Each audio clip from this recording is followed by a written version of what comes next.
श्री इमरान प्रतापगढ़ी जी। धन्यवाद सभापति महोदय। हम ही को कातिल कहेगी दुनिया, हमारा ही कत्लेआम होगा। हम ही कुएं खोदते फिरेंगे, हम ही पे पानी हराम होगा। सभापति महोदय, सन 1947 में दिल्ली की जामा मस्जिद की तारीखी सीढ़ियों पर खड़े होकर के भारत रत्न मौलाना अबुल कलाम आजाद साहब ने कहा था कि मुसलमानों कहां जा रहे हो, यह है तुम्हारा मुल्क, यहां तुम्हारे आबाओ अजदाद की कब्रें हैं। उस वक्त मौलाना आजाद की ये सदाएं सुन करके लोगों ने अपने सरों की गठरियां उतार करके रख दी थी। आज उसी दिल्ली में मौजूद देश की संसद में एक बिल आया है जो हमसे उसी जामा मस्जिद की सीढ़ियों के सबूत मांगेगा, जो उन्हीं सीढ़ियों के पास अपनी कब्र में सोए हुए मौलाना आजाद को फिर से कब्र से सदा देनी पड़ेगी कि ये जो कब्र है वो मेरी कब्र है, ये किसी सरकार की जागीर नहीं है।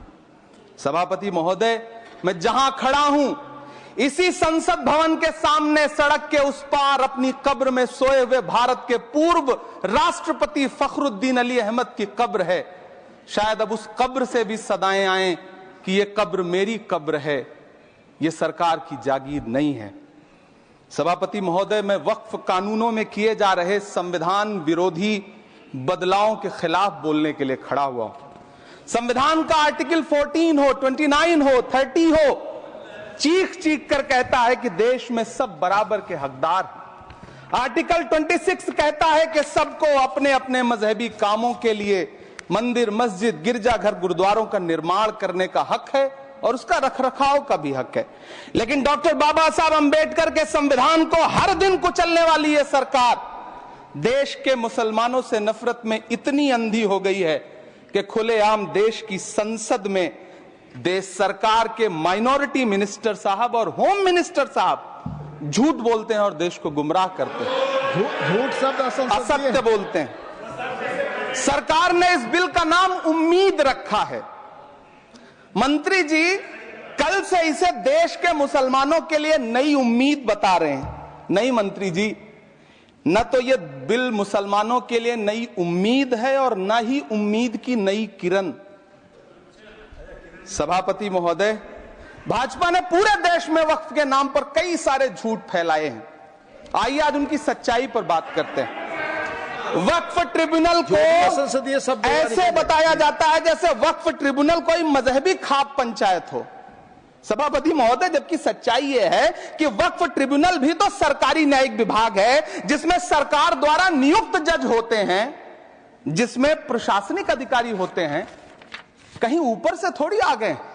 सभापति महोदय, देश के गृह मंत्री जी ने इसी सदन में कहा कि वक्फ ट्रिब्यूनल के फैसले के खिलाफ कोई कोर्ट नहीं जा सकता, जबकि सच यह है कि वक्फ एक्ट 1995 की धारा 83(9) के तहत हाई कोर्ट वक्फ ट्रिब्यूनल के फैसले की न सिर्फ समीक्षा कर सकता है बल्कि उसे बदल भी सकता है। सच तो यह है कि वक्फ बोर्ड खुद अपनी जमीनों के लिए कई सारी कोर्ट में मुकदमे लड़ रहा है।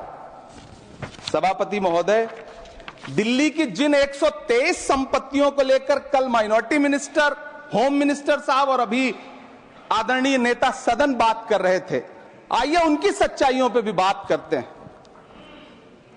1911 में जब अंग्रेजी हुकूमत ने कोलकाता के बजाय दिल्ली को राजधानी बनाने का फैसला किया तो रायसीना हिल्स के चारों तरफ जो मुसलमानों की ढेर सारी जमीनें थी उनको एक्वायर किया गया और लुटियन को इसकी तामीर की जिम्मेदारी सौंपी गई।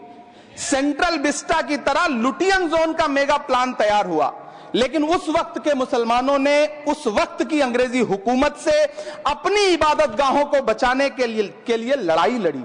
मामला ब्रिटिश गवर्नमेंट तक पहुंचा। तब यह तय हुआ कि वो जो धार्मिक स्थल हैं उन्हें जस का तस रहने दिया जाएगा।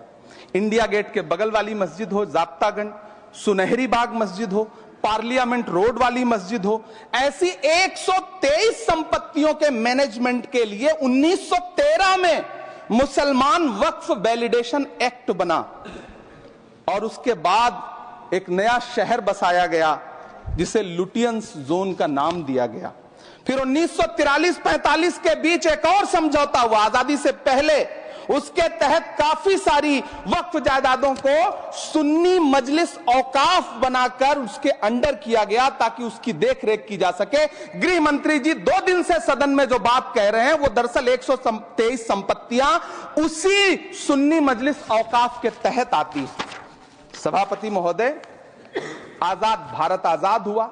आजादी के बाद भारत में 1954 में वक्फ एक्ट लागू हुआ, जिसकी धारा 9 के तहत 1964 में केंद्रीय वक्फ काउंसिल का गठन हुआ। दिल्ली की वही 123 प्रॉपर्टीज को 1970 में सर्वे गजट करके गजट नोटिफाई किया गया।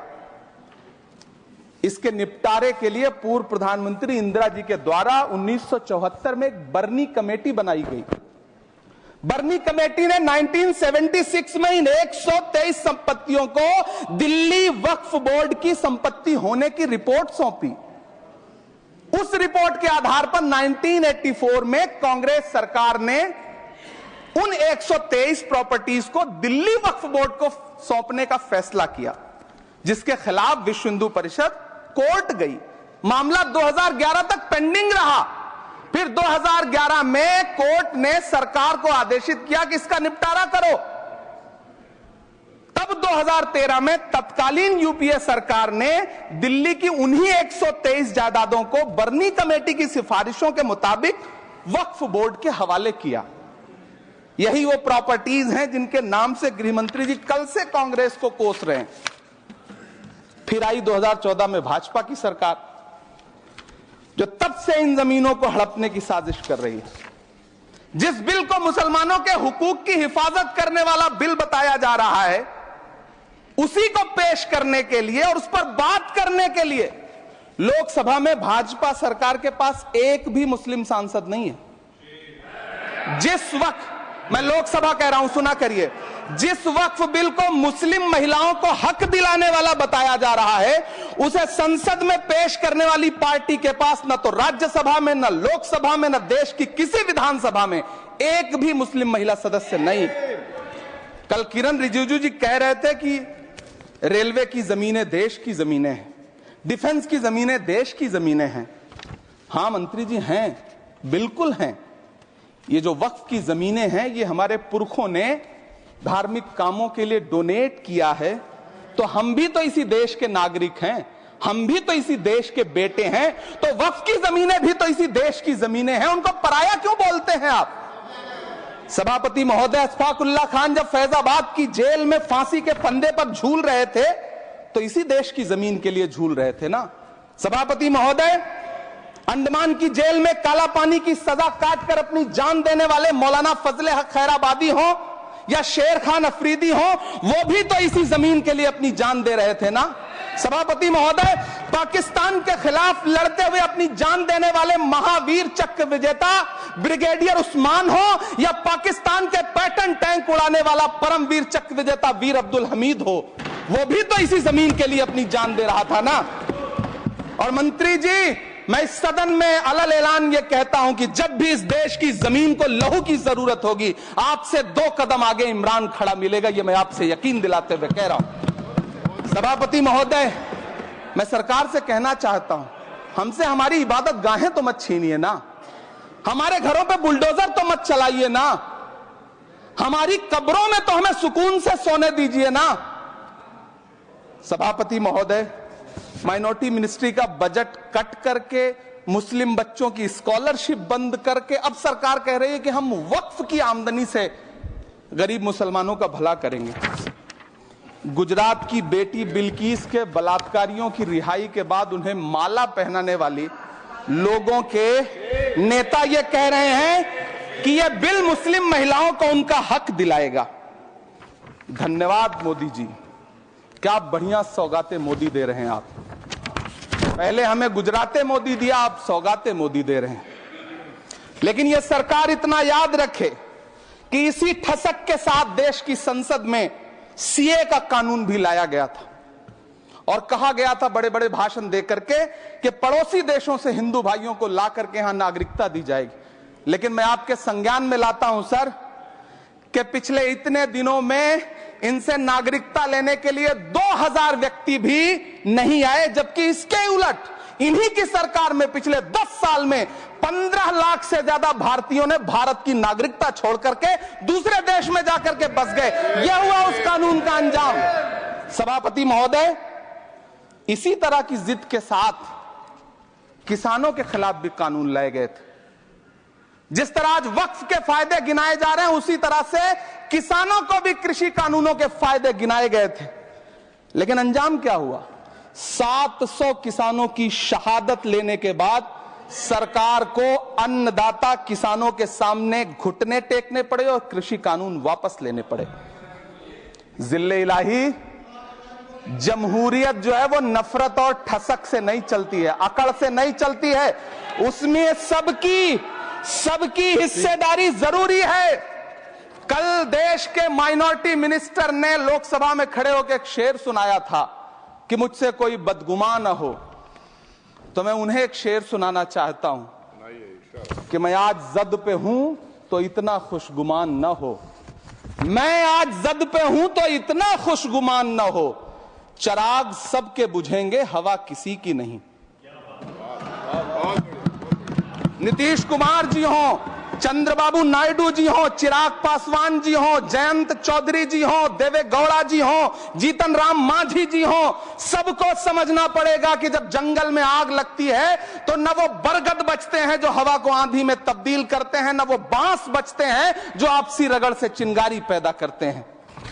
सभापति महोदय, जब देश को मनमोहन सिंह साहब जैसा काबिल प्रधानमंत्री मिलता है तो देश को आरटीआई जैसा एक्ट मिलता है, सेज जैसा एक्ट मिलता है, मनरेगा जैसा एक्ट मिलता है, लिबरलाइजेशन मिलता है, राइट टू एजुकेशन मिलता है, नेशनल फूड सिक्योरिटी एक्ट मिलता है।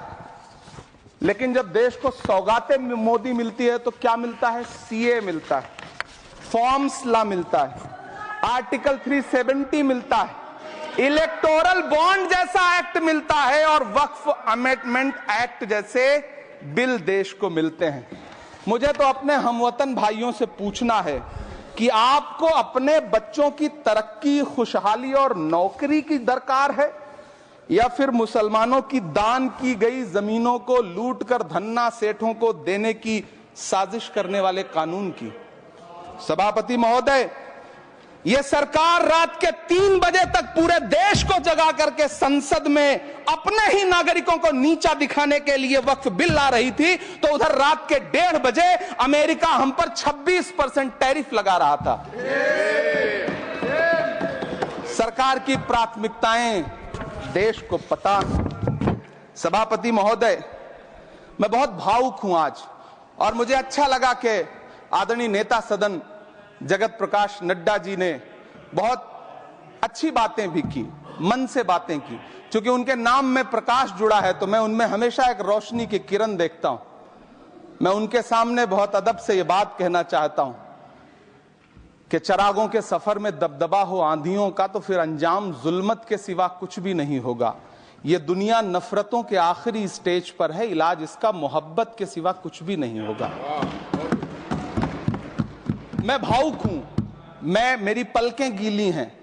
अगर देश की एक बहुत बड़ी आबादी को लगता है कि आप उसका भला करने के लिए नहीं बल्कि उनकी इबादतगाहों, उनकी कब्रिस्तानों, उनकी खानकाहों को बर्बाद करने का बिल ला रहे हैं, तो फिर आप अगर समझाने में नाकामयाब रहे हैं तो यह आपकी नाकामयाबी है। पहले समझाइए, उसके बाद कोई बिल लेकर के आइए, तब शायद हम आपका इतनी पुरजोर तरीके से विरोध ना करें। लेकिन सभापति महोदय, मैं अंत में सिर्फ इतना कहना चाहता हूं कि इस बिल में जो भी पॉइंट्स दिए गए हैं, बॉम्सी पोर्टल देख लीजिए, सरकार का झूठ आपको पकड़ में आ जाएगा। हम डरे नहीं हैं, हम सिर्फ सरकार से अपील कर रहे हैं कि हमें अपना समझिए। हम आपके अपने हैं, इस देश के नागरिक हैं और आप ताकत में हैं। संख्या बल के आधार पर बिल हो सकता है आप पास करा ले, लेकिन आपको यह बात समझनी पड़ेगी कि हम तो वो तारीख हैं, जहनों में रहना है जिसे कागजी पुर्जे नहीं जो फाड़ डाले जाएंगे। जिस जमीन पर मैं खड़ा हूं यह मेरी पहचान है। आप आंधी हैं तो क्या मुझको उड़ा ले जाएंगे? आपको यह बात समझनी पड़ेगी।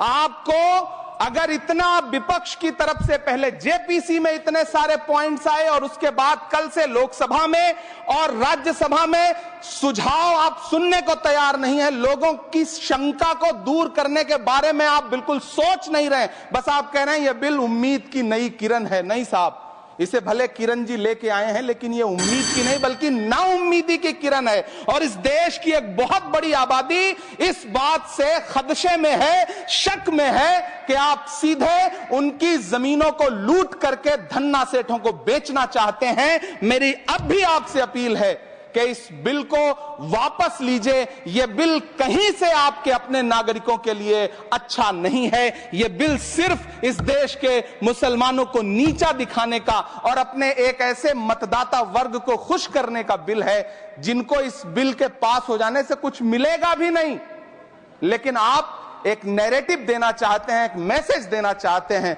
मेरी आपसे अपील है कि कृपया ये जो सबका साथ सबका विकास का नारा है, इस नारे को रत्ती भर तो चरित्रार्थ कर दीजिए। बहुत बहुत धन्यवाद।